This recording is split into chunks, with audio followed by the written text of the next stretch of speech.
Buenos días. Esta mañana vamos a estar en Mateo capítulo 26. Entonces, si tienen sus Biblias, ábrelas a Mateo capítulo 26. Y mientras que ustedes están buscando y llegando a nuestro capítulo, vamos a orar. Señor, gracias por esta mañana y gracias por ese tiempo en que podemos reunirnos. Si estamos aquí presentes o si estamos en nuestras casas y viendo esto a través de nuestras computadoras o celulares, Señor, gracias por esta tecnología para que podamos estar juntos todavía mientras que estamos muy separados. Y pedimos, Señor, que tú trabajas, que tú arreglas todo en nuestro país para que podamos reunirnos una vez más juntos en el local, en la iglesia, para que podamos abrazarnos y pasar tiempo juntos con nuestros hermanos y hermanas. Y pedimos, Señor, que tú seas glorificado durante todo este tiempo que estamos separados, que estamos en nuestras casas y todo, Señor, que nos ayudes a buscarte y pasar tiempo contigo, Señor. Y también ayúdanos a compartir con los de nuestra casa, de nuestro trabajo o donde podemos ir, Señor, para que todos puedan conocerte en una manera personal. Y, Señor, que tu reino crezca a través de nosotros, tus siervos, tus hijos. Llénanos esta mañana con tu Espíritu, Señor, y ayúdanos a escucharte. Pedimos, Señor, que tú abres nuestros oídos, nuestros ojos y nuestros corazones, Señor, para que podamos oírte, para que podamos ver lo que dice tu palabra y podemos aplicar lo que vemos y lo que escuchamos de ti a nuestras vidas. Gracias una vez más, Señor, por todo lo que estás haciendo con nosotros. Y gracias, Señor, por este mensaje este día. Bendícelo. Gracias, Señor, en el nombre de Jesús. Amén.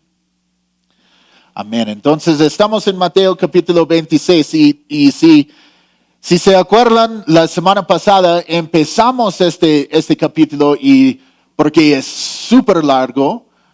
Y hay 75 diferentes versículos en este capítulo. Solo vimos hasta versículo 35. Y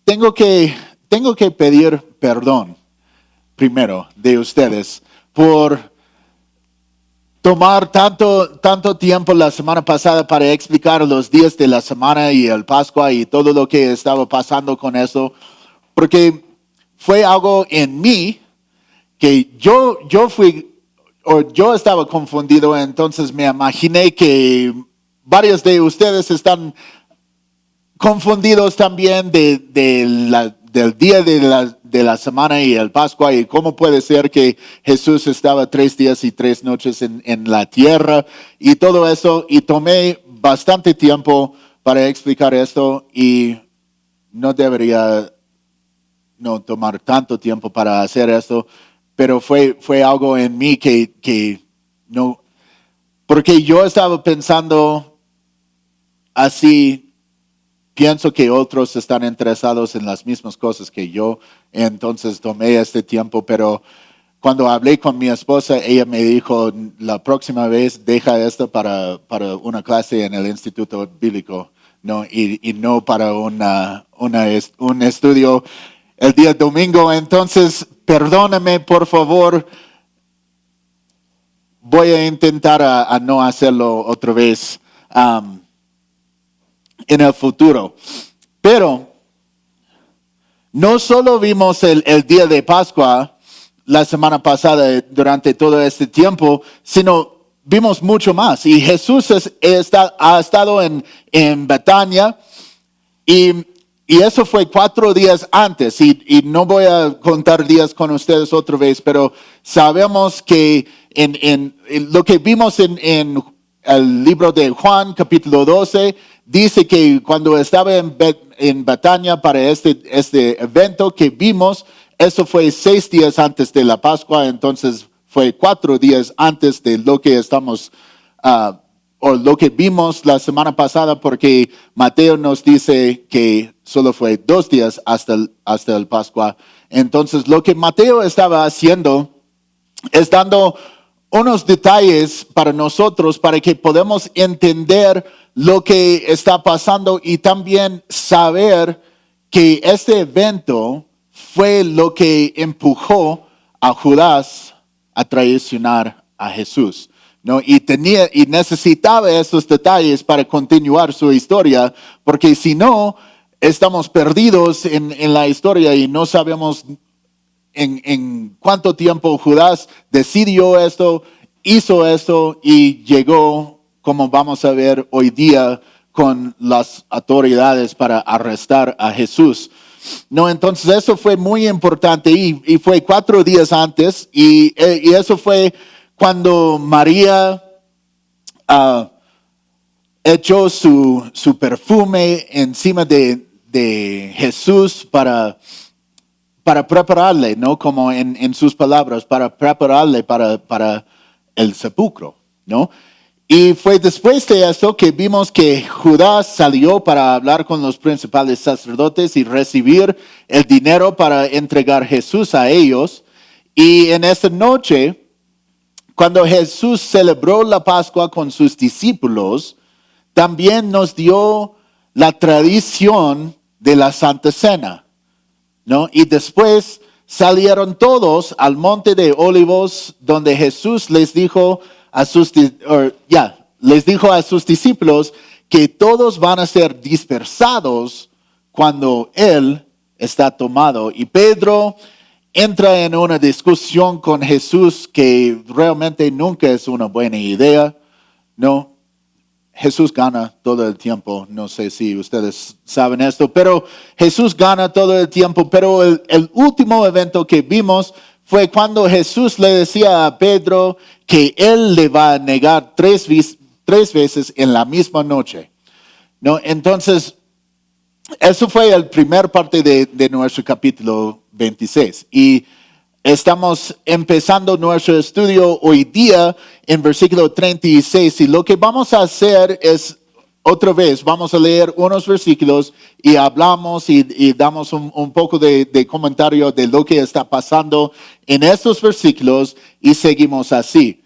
Pero tenemos que recordar que estamos en la noche de martes a miércoles, ¿no? Y eso fue, porque esta explicación fue tan importante la semana pasada, porque tenemos que entender cómo los judíos están contando los días, y eso es de anochecer hasta anochecer hasta anochecer. Entonces, cuando Jesús celebró la Pascua con sus discípulos, fue el día martes por la noche, pero eso fue el día de Pascua como los judíos están contando los días, ¿no? Entonces, todo lo que vamos a ver hoy día y también un poco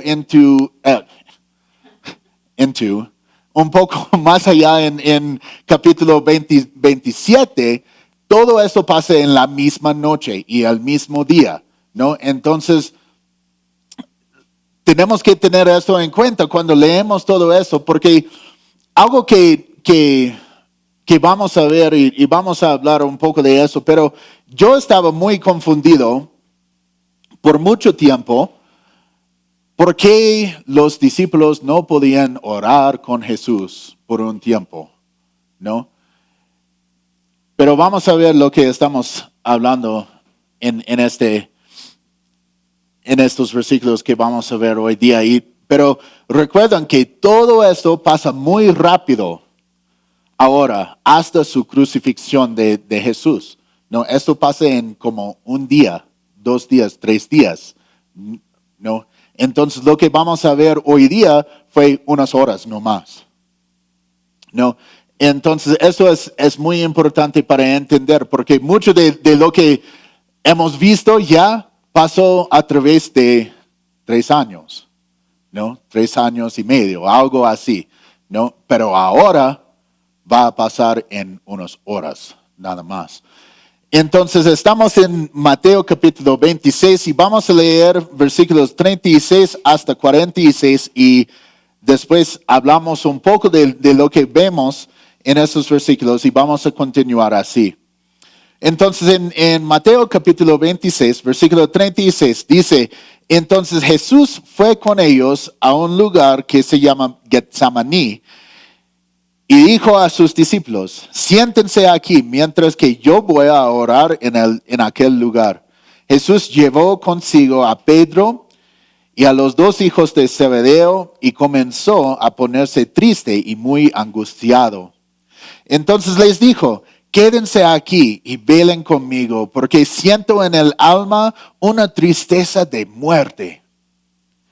Unos pasos más adelante se inclinó sobre su rostro y comenzó a orar y decía, Padre mío, si es posible, haz que pase de mí esta copa, pero que no sea como yo lo quiero, sino como lo quieres tú. Luego volvió con sus discípulos y como los encontró durmiendo, le dijo a Pedro,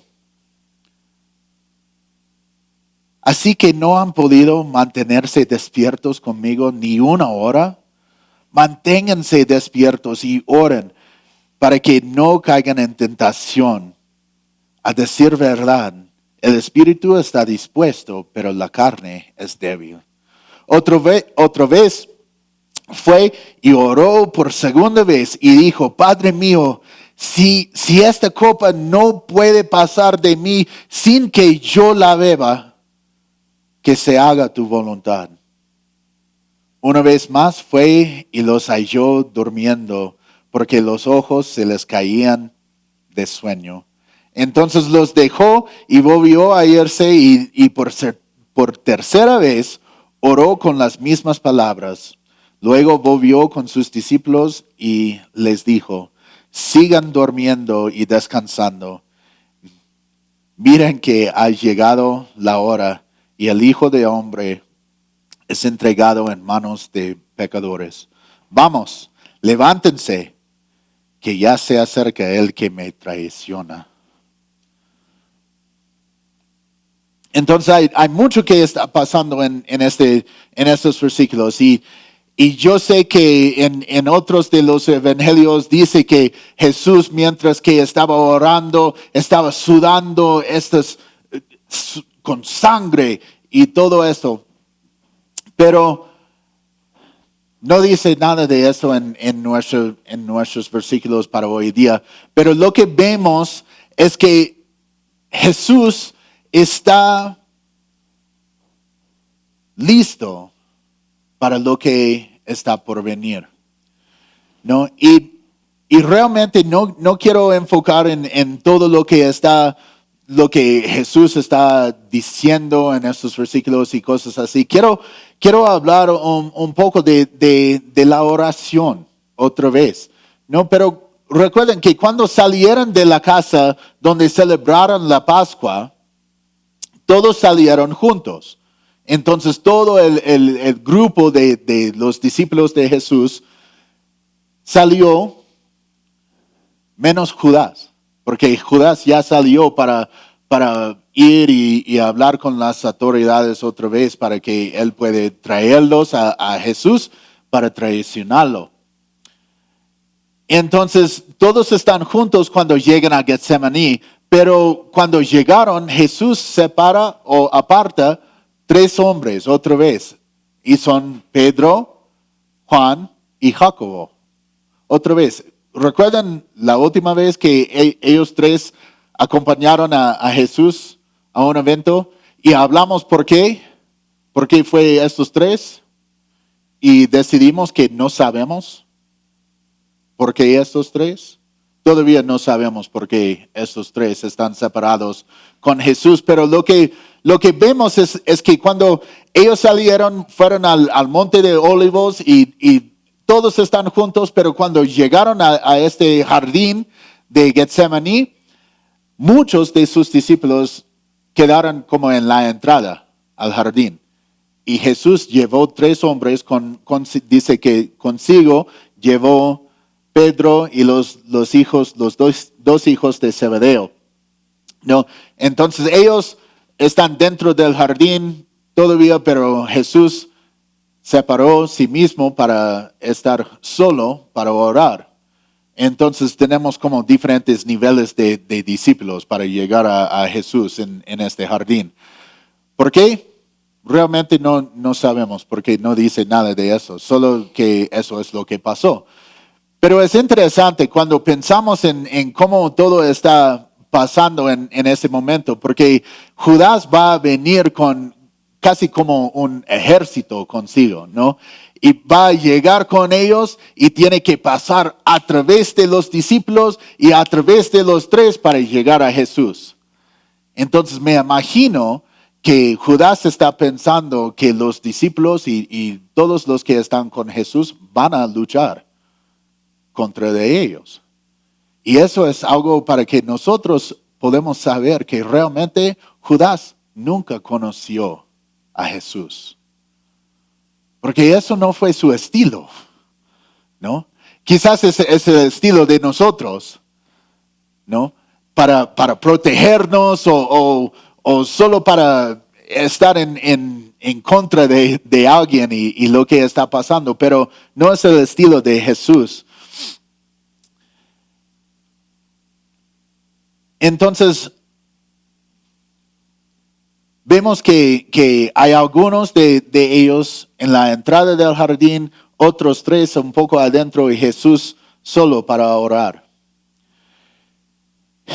Y antes, y quizás ustedes piensan como yo pensaba, yo no entendí por qué fue tan difícil para los discípulos estar despiertos durante ese tiempo. Pero eso fue porque no entendí también que fue la misma noche y ellos van a estar despiertos toda la noche porque todo esto está pasando en una sola noche, ¿no? Entonces ellos estaban con la cena de la Pascua llenos, ¿no? En como una coma de comida, ¿no? Sus barrigas están llenos y tomaron un poco de vino y todo eso, están relajados. Y Jesús dice, oren conmigo. Y ellos, ¿cómo? Estamos llenos, hemos tomado un poco de vino, estamos relajados, listos para dormir. Y Jesús dice, oren conmigo. ¿No? Entonces, eso fue, no creo que es muy importante este detalle, sino que está escrito. Entonces es importante, pero realmente no entendemos por qué es tan importante, solo para que Jesús puede decir que ustedes no pueden orar ni por 1 hora. Y dice que el espíritu es dispuesto, pero la carne es débil, ¿no? Y sabemos esto. Pero no sé cómo es para ustedes. Ustedes pueden orar en cualquier momento sin problema. Pueden enfocarse tanto que no tienen problemas cuando empiezan a orar, especialmente en la noche, después de la cena. Yo no tengo esta disciplina, si estoy honesto. Tengo que admitir que tengo muchos problemas cuando empiezo a orar. No importa qué hora. ¿no? Y mi esposa puede decir, y le molesta todo el tiempo, porque empezamos a orar y siempre yo estoy, y ella está molesta conmigo. Pero es porque estoy relajado, estoy hablando con mi padre. No, él sabe, él conoce mi corazón, todo. Pero la realidad es, no tengo la disciplina a mantenerme despierto por mucho tiempo a orar. Y es difícil. Y me imagino que eso es lo que está pasando con los discípulos. Pero me parece que es en esos momentos que decidimos a orar que son más difíciles en todo el día. ¿Por qué? Porque es en ese momento que alguien me llama en mi celular. O mis hijos necesitan algo.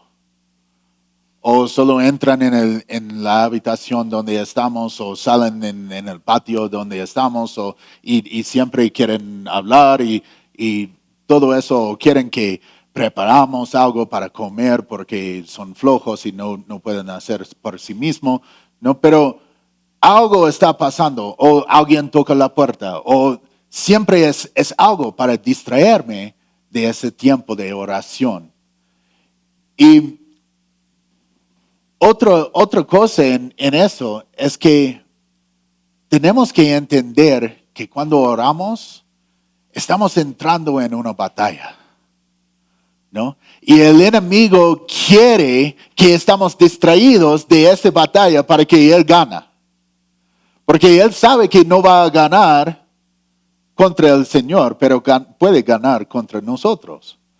Entonces, si Él puede distraernos de nuestro tiempo de oración y este tiempo íntimo con el Padre, Él sabe que tiene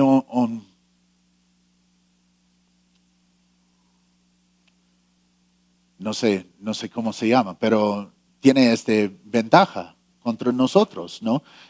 Tiene algo, porque no estamos enfocados en lo que está pasando. Pero empiezo a orar y es en estos momentos que mi mente salta de una cosa y otra y no puedo pensar claramente y me olvido por qué estamos orando, ¿no? Si empezamos con propósito. Pero yo sé que hemos hablado mucho de la oración en nuestros estudios a través de este libro. Porque lo que vimos es que cada rato Jesús tomó el tiempo para orar. Antes que hizo algo, grande o pequeño, tomó el tiempo para estar juntos con su Padre. En ese tiempo íntimo con su Padre, para conocerle, para tomar ese tiempo y estar lleno con todo lo que es su Padre.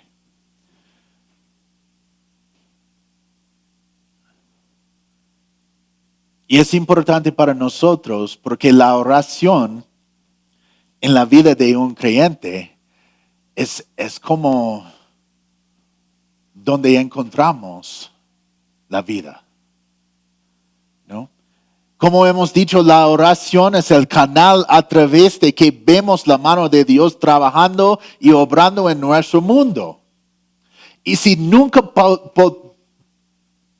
pasamos tiempo en oración, nunca vemos todo lo que Él está haciendo con nosotros o a través del ministerio o a través de nuestras vidas o dentro de nuestras vidas, porque estamos distraídos y estamos viendo solo lo que está frente de nuestra nariz nada más. Pero si tomamos ese tiempo para enfocarnos en la oración, podemos ver todo lo que Él está haciendo, no solo en nuestra vida, sino en el mundo.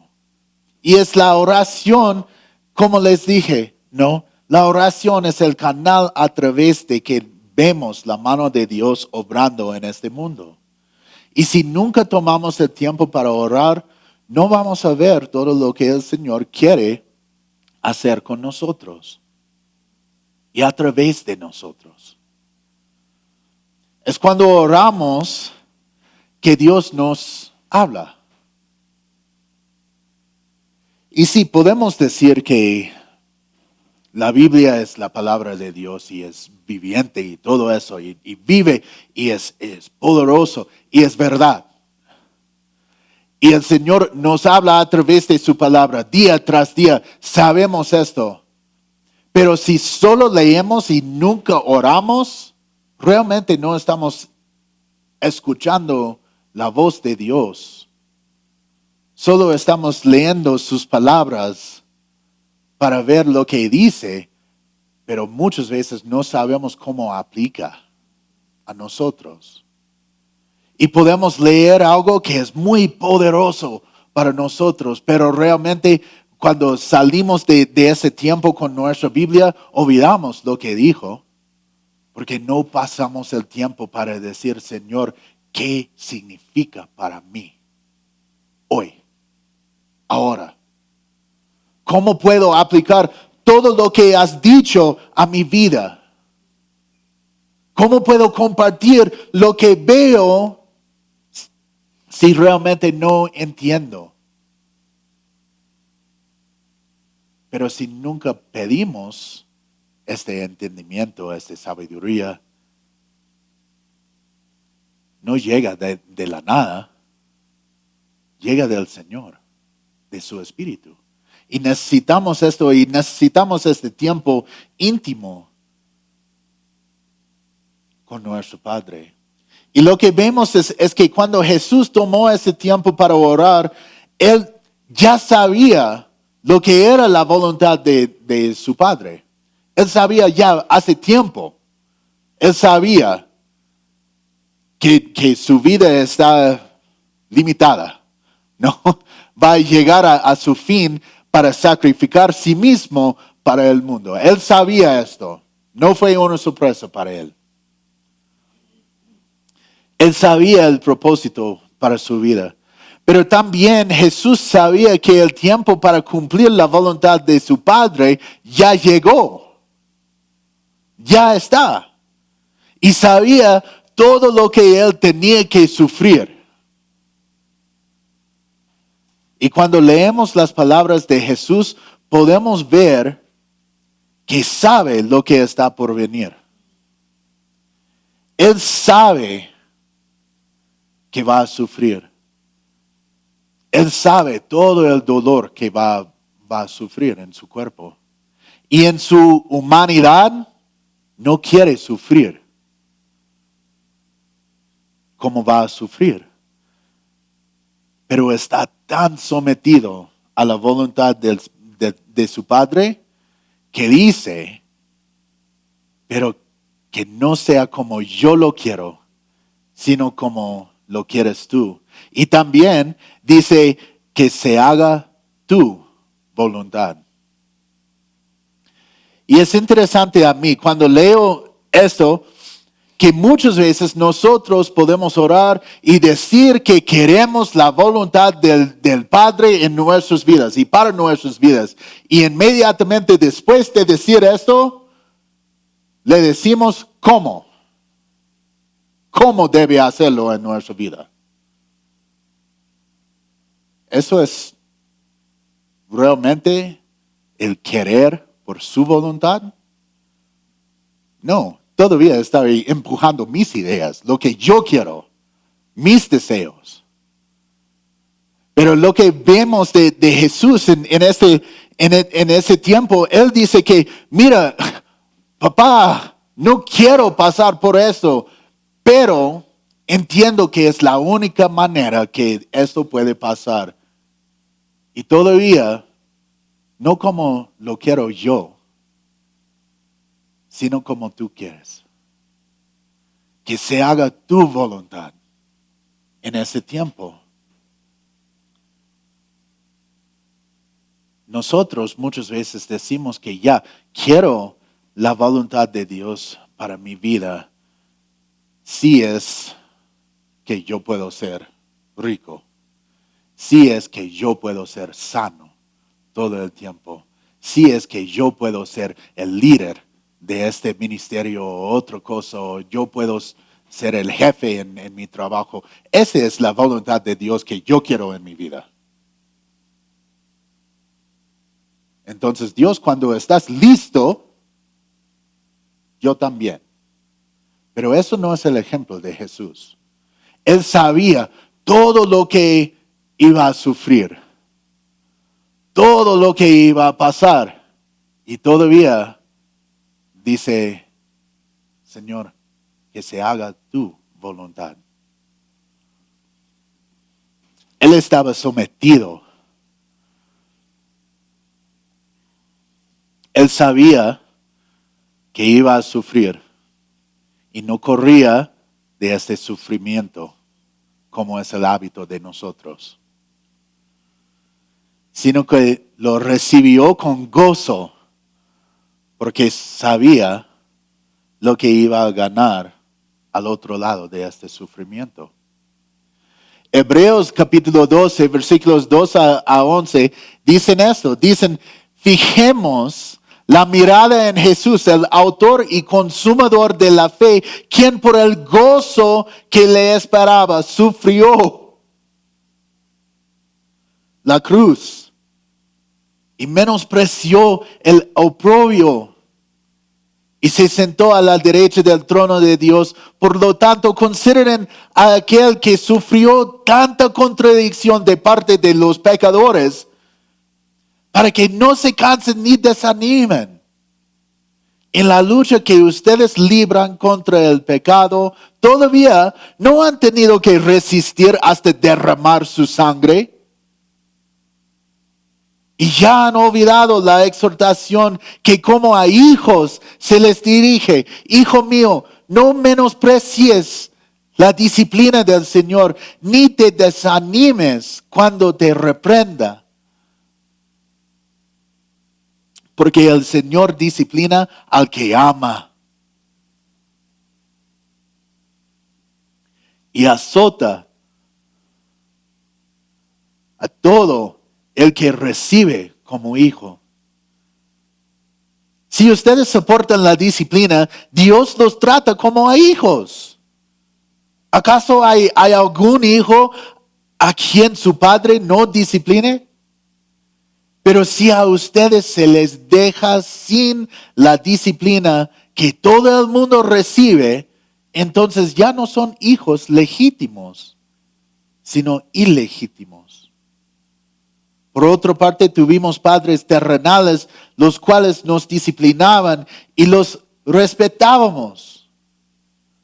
¿Por qué no mejor obedecer al Padre de los Espíritus y así vivir? La verdad es que nuestros padres terrenales nos disciplinaban por poco tiempo y como mejor les parecía. Pero Dios lo hace para nuestro beneficio y para que participemos de su santidad. Claro que ninguna disciplina nos pone alegres al momento de recibirla, sino más bien tristes. Pero después de ser ejercitados en ella, nos produce un fruto apacible de justicia. Dice que Jesús llegó a la cruz con gozo, a pesar de su sufrimiento. Porque cuando llegó, vio tu cara.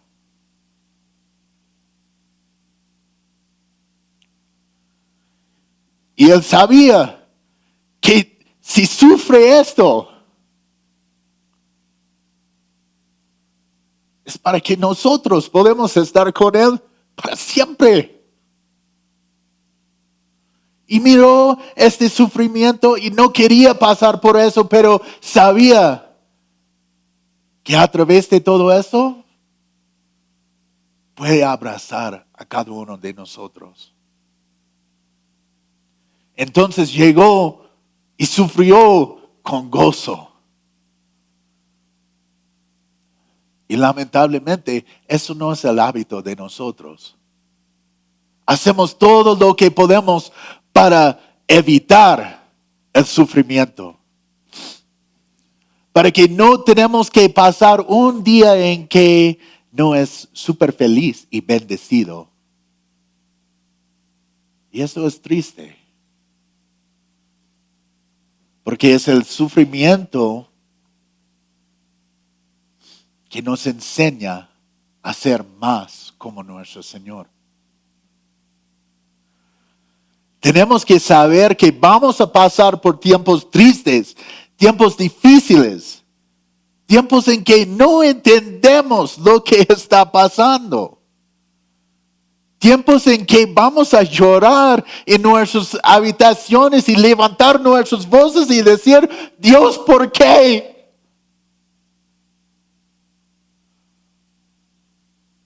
Eso va a pasar a todos nosotros. Es parte de la vida. Y está bien. Porque a través de todo esto nuestro Padre está formándonos en la imagen de su Hijo, nuestro Salvador, Jesucristo.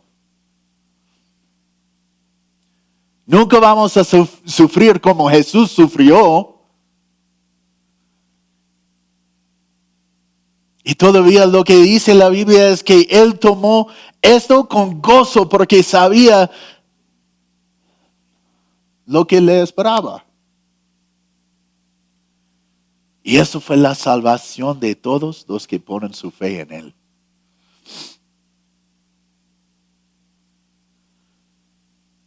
Entonces, una vez más, orar es una batalla porque estamos más cerca a nuestro Padre cuando oramos. Entendemos su voluntad un poco más. Nuestra fe crezca.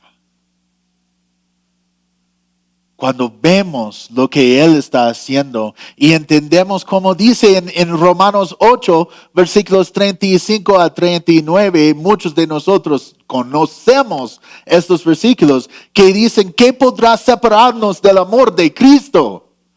Tribulación, angustia, persecución, hambre, desnudez, peligro, espada. ¿Cómo está escrito? Por causa de ti siempre nos llevan a la muerte. Somos contados como ovejas de matadero. Sin embargo, en todo eso somos más que vencedores por medio de aquel que nos amó. Por lo cual estoy seguro de que ni la muerte, ni la vida, ni los ángeles, ni lo alto, ni los principados, ni las potestades, ni lo presente, ni lo porvenir, ni lo alto, ni lo profundo, ni ninguna otra cosa creada nos podrá separar del amor que Dios nos ha mostrado en Cristo Jesús nuestro Señor.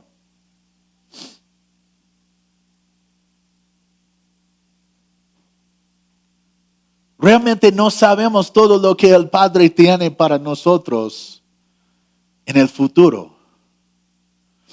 Pero sabemos que Él está llamándonos a acercarnos a Él. Y solo podemos hacerlo si pasamos tiempos íntimos en oración. Cuando descargamos nuestras preocupaciones y buscamos su voluntad para nuestras vidas. Es en ese tiempo que realmente estamos en sus brazos. Que Él está abrazándonos como sus hijos. Pero solo podemos experimentar esos tiempos si entendemos que es a través de la oración.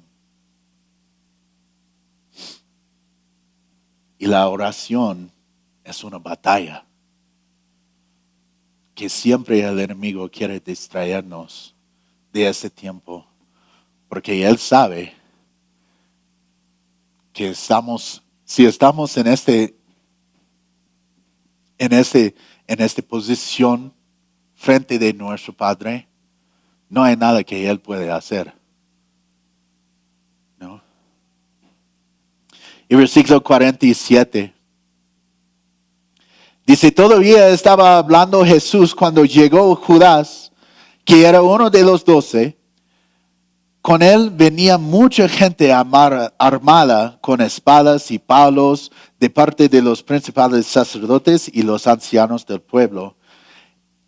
El que lo estaba traicionando les había dado esta contraseña. Al que yo le dé un beso, ese es, arréstenlo. Enseguida se acercó a Jesús y le dijo, hola maestro, y le dio un beso. Jesús le dijo, amigo, ¿a qué vienes? Entonces aquellos hombres se acercaron y le echaron mano y lo arrestaron. Pero uno de los que estaban con Jesús extendió su mano, sacó su espada e hirió a un siervo del sumo sacerdote y le cortó una oreja. Entonces Jesús le dijo, vuelve tu espada a su lugar. Quien esgrime la espada muere por la espada. ¿No te parece que yo puedo orar a mi Padre y que Él puede mandarme ahora mismo más de 12 legiones de ángeles? Pero entonces, ¿cómo se cumplieron las escrituras? Porque es necesario que así suceda. En ese momento Jesús dijo a la gente, ¿han venido a arrestarme con espadas y palos como si fuera yo un ladrón? Todos los días me sentaba a enseñarles en el templo y ustedes no me aprendieron. Pero todo esto sucede para que se cumpla lo escrito por los profetas. Entonces todos los discípulos lo abandonaron y huyeron.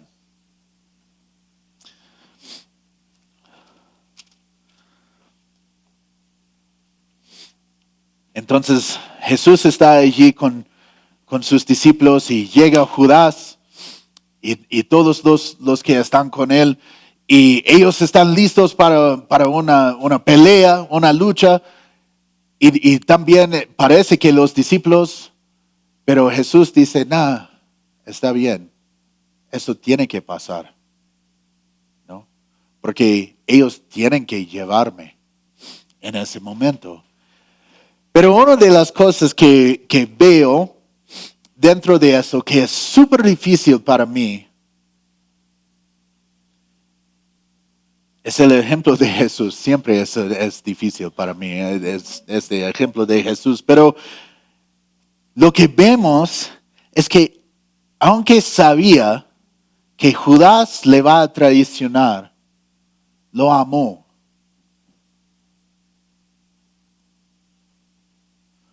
¿Cómo? ¿Cómo puede ser? Es difícil para pensar en eso. Porque en los años que servimos en el ministerio, no solo aquí en Cusco, en los Estados Unidos también, pero en ese tiempo que servimos en el ministerio, hemos experimentado mucho dolor.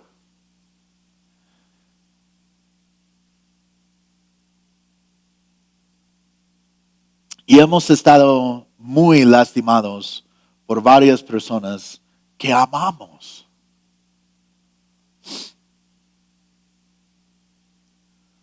Invitamos personas a vivir con nuestra familia como parte de nuestra familia, en nuestra propia casa, por un tiempo y después nos traicionaron con sus palabras, con sus actos, en diferentes maneras. Intentamos ayudar a algunos solo para descubrir que nos mintieron en estas situaciones. Y puedo hablar de muchas diferentes situaciones y yo sé que Dios nos guió a tomar estas decisiones para invitar a estas personas dentro de nuestras vidas. Pero yo sé que si supiera lo que iba a venir, no hubiera obedecido. Yo sé esto. Pero Jesús no tiene esta lucha en sí mismo. Él sabía desde el momento que conoció Judas que este es el hombre que me va a traicionar. Y escogió a amarlo todavía.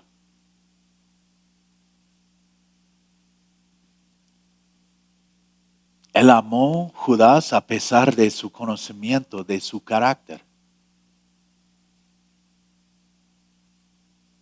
Y otra vez, esto es algo que yo pienso que es muy difícil como persona a aplicar a mi vida. Porque realmente si yo sé que al final de nuestra relación solo hay dolor, no quiero entrar en esta relación. Prefiero evitarlo completamente. Pero no es así con Jesús.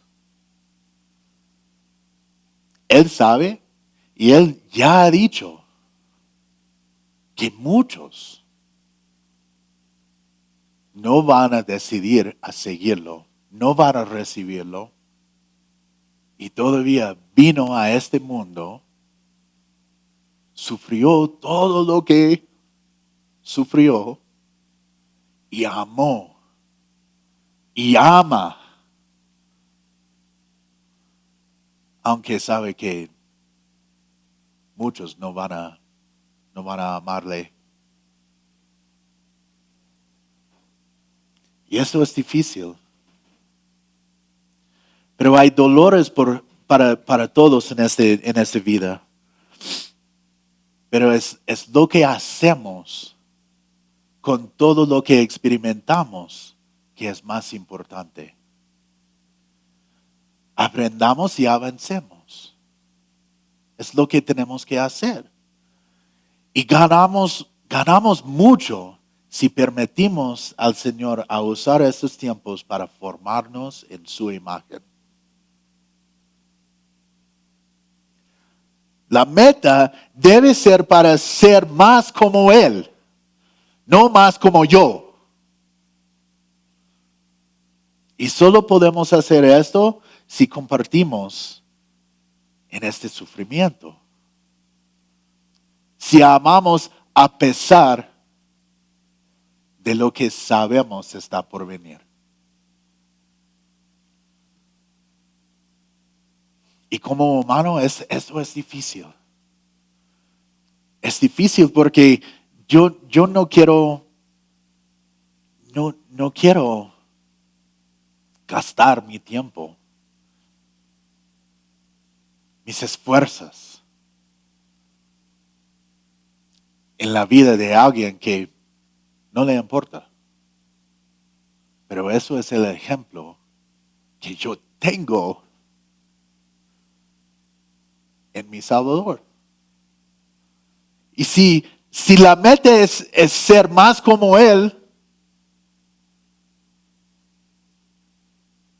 tengo que ver todo lo que no me gusta y decir, ¿es algo que Jesús quiere de mí? ¿Es algo que veo en su vida? Porque si es, tengo que poner mis disgustos a un lado y hacerlo,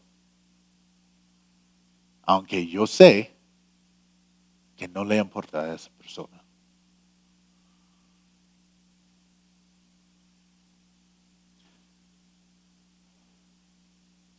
Es donde estamos en este mundo, en ese tiempo.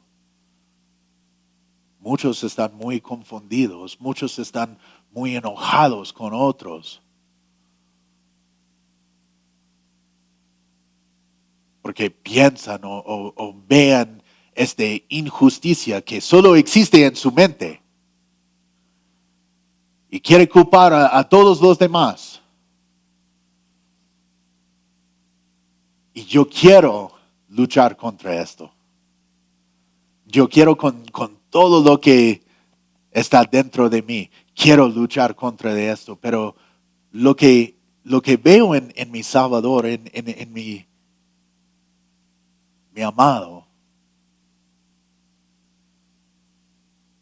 es que a pesar de la injusticia que Él sufrió, todavía amó.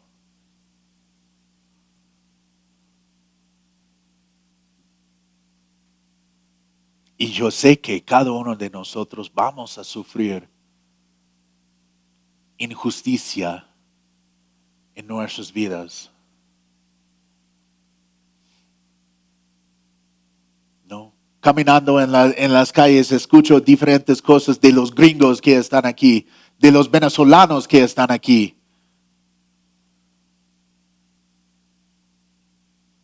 Pero todavía tenemos que amar. Y tenemos que ser los ejemplos de estos grupos que no quedan dentro de su caja.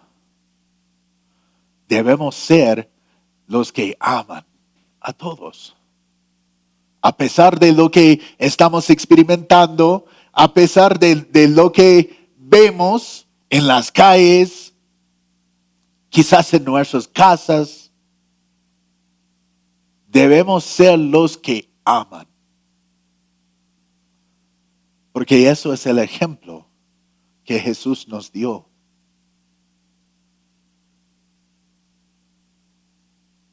Si yo era Jesús en ese tiempo y Judas vino y yo sabía que él va a venir con sus patas detrás de él y no estamos alistándonos para una lucha y él me besa. Y eso es como yo sé que no soy Jesús.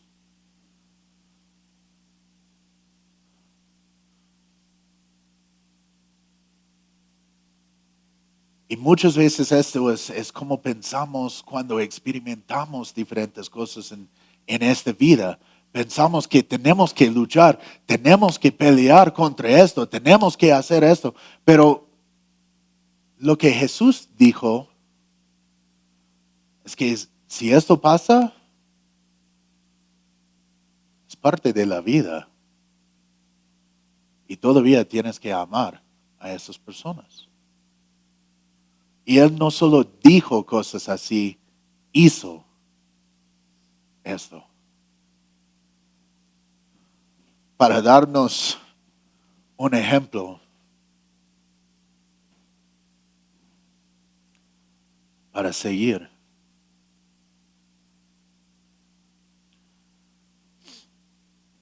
Y la última parte de ese capítulo, versículos 57 hasta el final, dice esto. Dice, los que aprendieron a Jesús, los llevaron ante el sumo sacerdote Caifás, donde estaban reunidos los escribas y los ancianos. Pero Pedro los siguió de lejos hasta el patio del sumo sacerdote y entró y se sentó con los alguaciles para ver cómo terminaba aquello. Los principales sacerdotes y los ancianos y todo el concilio buscaban algún falso testimonio contra Jesús para condenarlo a muerte, pero no lo hallaron, aunque se presentaron muchos testigos falsos. Finalmente llegaron 2 testigos falsos y dijeron, este dijo, puedo derribar el templo de Dios y reedificarlo en 3 días. El sumo sacerdote se levantó y le preguntó, ¿no vas a responder? Mira lo que estos dicen contra ti. Pero Jesús guardó silencio. Entonces el sumo sacerdote le dijo, te ordeno en el nombre de Dios viviente que nos digas si tú eres el Cristo, el Hijo de Dios. Jesús le respondió, tú lo has dicho. Y además les digo que desde ahora verán al Hijo del Hombre sentado a la diestra del Poderoso y venir en las nubes del cielo. El sumo sacerdote se rascó entonces las vestiduras y dijo: ¡Ha blasfemado! ¿Qué necesidad tenemos de más testigos? Ustedes acaban de oír su blasfemia. ¿Qué les parece? Y ellos respondieron: que merece la muerte. Entonces unos lo escupieron en el rostro y le dieron puñetazos, y otros lo abofeteaban y decían: profetízanos, Cristo, dinos quién te golpeó. Mientras Pedro estaba sentado afuera en el patio, se le acercó una criada y le dijo: también tú estabas con Jesús el Galileo. Pero él lo negó delante de todos y dijo: no sé de qué hablas. Y se fue a la puerta.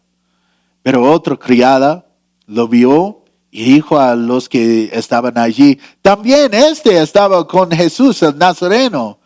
Pero él lo negó otra vez y hasta juró: no conozco a ese hombre. Un poco después, los que estaban por allí se acercaron a Pedro y le dijeron: sin lugar a dudas, tú también eres uno de ellos, porque hasta tu manera de hablar te delata. Entonces él comenzó a maldecir y jurar: no conozco a ese hombre. Y enseguida cantó el gallo. Entonces Pedro se acordó de que Jesús le había dicho: antes de que cante el gallo, me negarás 3 veces. Y saliendo de allí, lloró amargamente. Hemos visto en nuestro estudio de ese libro de Mateo que Jesús ya ha dicho varias veces que Él es el Mesías y también que Él es Dios. Pero todavía, porque no usa esas palabras, hay muchos que dicen que Jesús nunca dijo esas cosas, porque no usó esas palabras. Y ahora sabemos que no usó esas palabras, pero dijo esas cosas igual. Y es por eso que los principales sacerdotes, los escribas y los fariseos querían matarlo. ¿No? Dice aquí, en versículos 53 y 54, ¿no? Dice: pero Jesús guardó silencio. Entonces el sumo sacerdote le dijo: te ordeno en el nombre de Dios viviente que nos digas si tú eres el Cristo, el Hijo de Dios. Y dice Jesús, le respondió: tú lo has dicho, y además les digo que desde ahora verán al Hijo del Hombre sentado a la diestra del Poderoso y venir en las nubes del cielo. Algo que yo pienso que es interesante es que esos versículos dicen que se presentaron muchos testigos falsos, que ellos estaban buscando una razón para matarlo y se presentaron muchos testigos falsos, pero todavía no tenían algo para que puedan decir: ya, mátalo, hasta que la verdad fue dicho. Y esto es interesante porque si él no era Dios, si él no era el Mesías, no hay razón para matarlo. Pero cuando esta otra persona dice que ese dijo: puedo derribar el templo de Dios y reedificarlo en 3 días. Y sabemos que cuando Jesús dijo esto, Él estaba hablando de sí mismo, del templo de su cuerpo. Pero para ellos estaba como blasfemia en contra del templo. Pero como hemos visto que Jesús dijo hace unos capítulos, ¿cuál es mejor, el templo o lo que santifica el templo? ¿No? Entonces, él estaba seguro, ¿no? Por un tiempo, hasta que la verdad salió. Y dijo esto, y fue de allí que el sumo sacerdote le preguntó si es el Mesías, y fue por la verdad que ellos querían matarlo. Y vimos en versículos 64, vemos que Jesús dice que sí es el Mesías y sí es el Hijo de Dios. Y lo que tenemos que entender en eso también es cuando Él dice que sí es el Hijo de Dios, está diciendo que es Dios. Y eso es bien claro en la mente de los judíos. Para nosotros no es tan claro porque pensamos que hijo no significa igual. Pero para los judíos, para decir que alguien es hijo de alguien más, es para decir que es igual que esa persona. Y para Dios, para Jesús, a decir que es hijo de Dios, está diciendo que es Dios. Los judíos entiendan esto. Y también cuando hablamos hoy en día con muchas personas que viven en esta parte del mundo, ellos saben también. A mí me gusta mucho estos libros en audio y escuché uno que se llama Buscando a Alá y Encontrando a Jesús. Y es de un hombre que era musulmán y en su búsqueda de la verdad encontró una relación con Jesús. Pero uno de sus argumentos que él dice vez tras vez a través de ese libro es que Jesús nunca dijo que es Dios.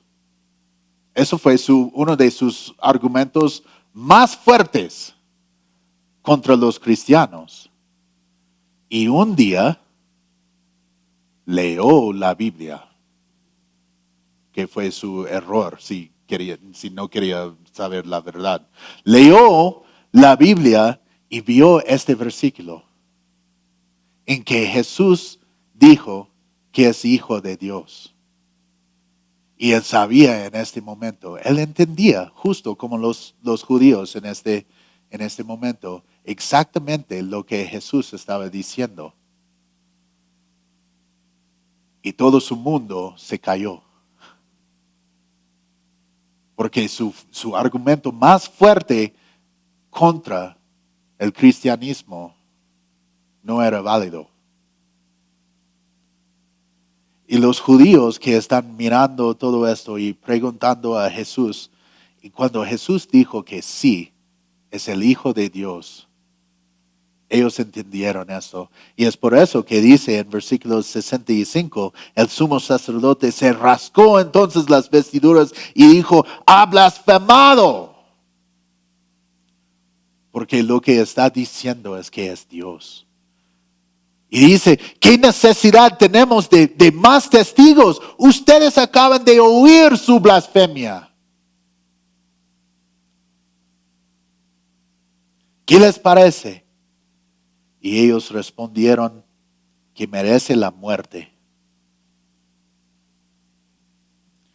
Y de allí empezó más de su sufrimiento, ¿no? Los judíos golpeándolo, jalando su barba, escupiendo en su cara y todo eso. Y los últimos versículos hablan de Pedro. Y lamentable para Pedro, muchos piensan en Pedro y dicen, ya este hombre, él falló tantas veces y todo, y todos sus errores están allí para todos. Pero el versículo que muchos no prestan mucha atención es el versículo 56 que dice al final de este versículo, entonces todos los discípulos lo abandonaron y huyeron. Todos los discípulos. No fue solo Pedro. Solo es que Pedro era lo más bravo. El que habla antes que pensaba muchas veces. Y es lo que vemos aquí, que él niega a Jesús 3 veces, justo como Jesús dijo. Pero como dijimos la semana pasada, Jesús sabe todas nuestras debilidades. Él sabe que vamos a fallar. Pero también Él sabe que Él está para perdonar y restaurar sus discípulos, ¿no? Y lo que vamos a ver, y no vemos en este libro de Mateo, pero vemos en el libro de Juan, en capítulo 21, es que cuando Jesús otra vez habla con Pedro y Pedro confiese su amor por el Señor y Él restaura Pedro a esa relación con Él. Y para nosotros, Jesús también nos ofrece esta restauración. Porque muchas veces podemos hacer diferentes cosas y hacer, decir, pensar en todo que no le agrada al Señor. Y esto pasa a todos, no solo yo. Pero cada vez que eso pasa, tenemos la oportunidad para acercarnos una vez más al trono del Señor para pedir perdón y para recibir su gracia. Y entonces esta mañana no sé dónde están ustedes en este proceso de santificación. Si eres cristiano, estás santificado, pero todavía estás pasando a través de este proceso de santificación. Y no sé dónde están ustedes en este proceso, pero yo sé que para mí es algo que tengo que hacer diario. Porque cada día hay cosas en mi vida, sean cosas en la tele, en mi celular, en mi laptop, en mi casa. Puede ser cualquier cosa, puede ser la ira que sale de mi corazón cuando estoy caminando y escucho de las cosas de los gringos que están aquí, ¿no? Pero siempre hay algo que tengo que entregar otra vez al Señor. Y me imagino que para cada uno de ustedes hay una situación quizás no igual, pero similar. Y quiero invitarlos esta mañana a tomar ese tiempo en que podemos orar y entregar todo eso al Señor otra vez y pedir su perdón y recibir su gracia una vez más. Y si no eres cristiano esta mañana, es un tiempo en que puedes entregar todo a Él y recibir este perdón y esta gracia por primera vez y cambiar tu vida desde ahora y para siempre. Y espero que decides a esto. Vamos a orar. Señor, una vez más, gracias por esta mañana y este tiempo en que podemos reunirnos y ver todo lo que dice tu palabra. Y sabemos que solo estamos viendo algo muy profundo solo por el superficie. Sabemos esto, sabemos y te damos gracias que tu palabra es viva. Y que cada vez que leemos estos versículos o este capítulo o este libro, tú tienes algo más para decir a nosotros. Y queremos, Señor, que tú nos hablas a través de tu palabra, pero también, Señor, queremos aprender a tomar este tiempo íntimo contigo a través de la oración.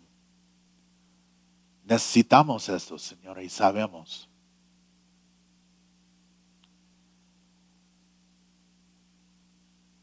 Pedimos esta mañana que tú nos perdones por los pecados que están dentro de nosotros, los que sabemos y los que no vemos.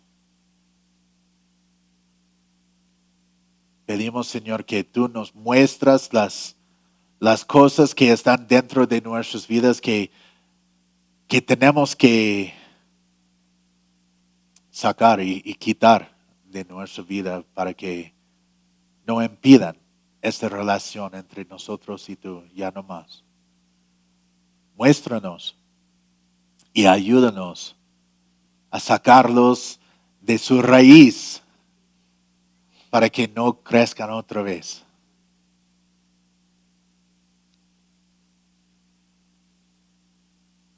Señor, sabemos que viniste a este mundo para salvarnos, para perdonarnos y no para dejarnos en esta condición, sino que para crecer en nosotros y cambiarnos más y más a tu imagen. Y esta mañana, Señor, pedimos que tú quizás empiezas este trabajo o sigas este trabajo en nuestras vidas.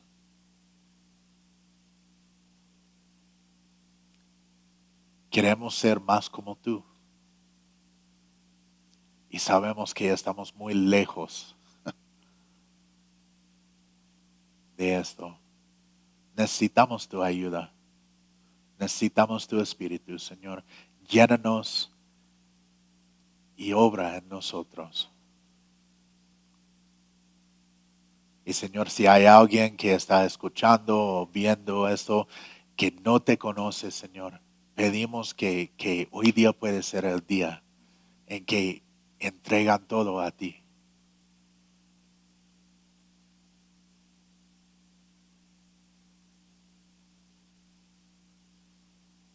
Señor, sabemos que viniste para salvar los pecadores y para salvarnos a nosotros. Y esta mañana queremos entregarnos de nuevo a ti. Y pedimos, Señor, que tú hagas lo que quieres con cada uno de nosotros. Que realmente podemos someternos a tu voluntad para nuestra vida. Ayúdanos a siempre ver la verdad en vez de lo que queremos. Y ayúdanos a seguirte cada momento desde hoy día y para siempre. Somos tuyos. Gracias. En el nombre de Jesús. Amén. Amén. Y gracias por su tiempo. Dios los bendiga.